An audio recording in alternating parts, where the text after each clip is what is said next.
Membangun struktur yang tidak tergoncangkan, jilid 2, dengan judul What is Permanency. Firman Tuhan terambil dari 2 Korintus 4 ayat 18 yang berbunyi sebagai berikut. Sebab kami tidak memperhatikan yang kelihatan, melainkan yang tak kelihatan, karena yang kelihatan adalah sementara, sedangkan yang tak kelihatan adalah kekal. Mimbar yang terbuat dari kayu, demikian juga hanya dengan perabot rumah lainnya, seperti misalnya lemari, meja, kursi, dan lain-lain, di mana kesemuanya berasal dari bahan baku kayu. Sementara itu kayu itu diperoleh dari sebatang pohon yang ditebang dan diolah sehingga menjadi perabot rumah yang bermanfaat. Demikian jugalah dalam rumah Tuhan, di dalamnya terdapat berbagai perabot dengan masing-masing fungsinya. Firman Tuhan dalam 2 Timotius 2:20 mengatakan, di dalam rumah yang besar bukan hanya terdapat perabot dari emas dan perak, melainkan juga dari kayu dan tanah. Yang pertama dipakai untuk maksud yang mulia, dan yang terakhir dipakai untuk maksud yang kurang mulia. Sama seperti kayu yang diperoleh dengan menebang pohon, demikian pula halnya dengan emas, perak, permata, dan lain-lain yang diperoleh dari bahan tambang yang diolah.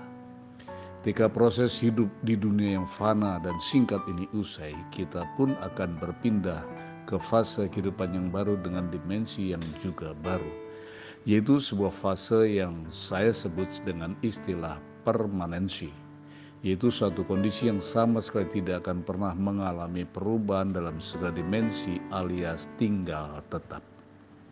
Ketika kayu diolah menjadi perabot, kayu olahan tersebut tidak akan pernah bisa kembali menjadi sebatang pohon. Demikian juga perabot yang terbuat dari emas, perak, atau permata hasil olahan itu akan tetap tinggal secara permanen dalam wujudnya yang baru. Demikian pula halnya dengan perjalanan hidup kita di dunia yang fana dan singkat ini.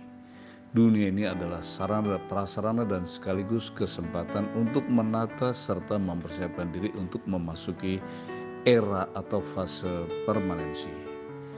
Akan menjadi seperti apa kita kelak, semua ditentukan oleh sikap dan perilaku kita saat masih hidup di dunia yang fana ini. Saya tutup dengan closing statement.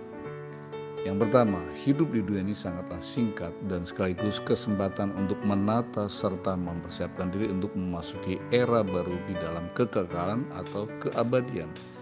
Di alam baka sana, segala sesuatunya bersifat kekal dan abadi tanpa ada harapan untuk mengalami perubahan.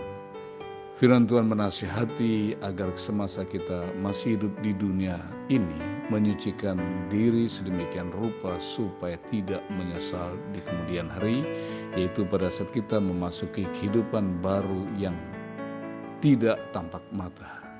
Nasihat firman Tuhan berbunyi sebagai berikut. 2 Timotius 2 ayat 21, jika seorang menyucikan dirinya dari hal-hal yang jahat, ia akan menjadi perabot rumah untuk maksud yang mulia. Ia dikuduskan, dipandang layak untuk dipakai tuannya, dan disediakan untuk setiap pekerjaan mulia. Jikalau apa yang Anda simak dari video ini dianggap baik dan benar, persiapkanlah diri Anda sebaik mungkin untuk memasuki era abadi agar kelak Anda berada di tempat yang salah. Penutup terakhir, mari kita persiapkan diri kita sendiri dan generasi selanjutnya sejak dini untuk membangun kehidupan yang kudus dan berkenan di hadapan Tuhan, agar kelak kita dapat mendapat bagian di dalam kehidupan yang kekal bersama dengan Tuhan dalam keabadian. Amin.